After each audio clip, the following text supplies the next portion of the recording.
radu kankunda kabarashi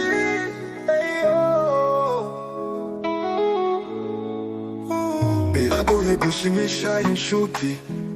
inshuti zindahiza amashari n'izindi bibazo nizo zikwiriye wowe nizere umenye ibyawe bishashagirana byose siko ari zahabu baragusekera cyane ukagira ngo n'urugwiro kandi bo bashaka kugwa ubereka ko ukenye bakaguhunga wababwira ko warose bakakubera umurizo ntibagishaka ukura ngo bahaye ngo bazatungane iwabo wabo watunze ukoresha ubukwe bakanwa bakunenga batinka utuyiyemera n'ikikankibo ugabamo ufushu wawe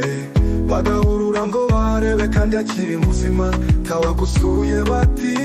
batishwe n'anaka abandi batishwe n'inzara ese iyo nzara akiruwaye hari uwamugemuriye iyo utera imbere abanzi baragira kandi ntiba bakure nabo wafiyawe kubaka ingo zabo byaranze bafite ishari ry'uko ubatse urwawe ngo urwawe rurakomeye abagabo ntibagishaka kuba abagabo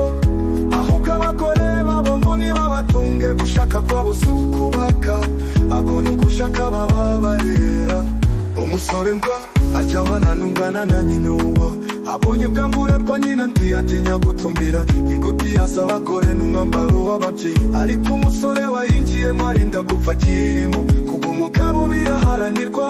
kubinga bikava mu bushake kaba abagore baragorwa umukobwa nawe washatse amasore wahemye umusore ushatse umusaza asore uhora mu ngutiya z'abakuze nta mugabo ushatse ahubwo ushatse umuruho ubwenge bugira inkomoko ikinyabupfura ukibana kubateye ishari nirari biba mu mututwari ibiki biboneka iyo wavuye nahe nibyo ritama ntaniko kwituraga endo wimugirira ishari saki iwanyu wimagi ubisati mwadikanyije wimuge naho sasa sungura iwanyu atunze ugari mukemenya gusa bukora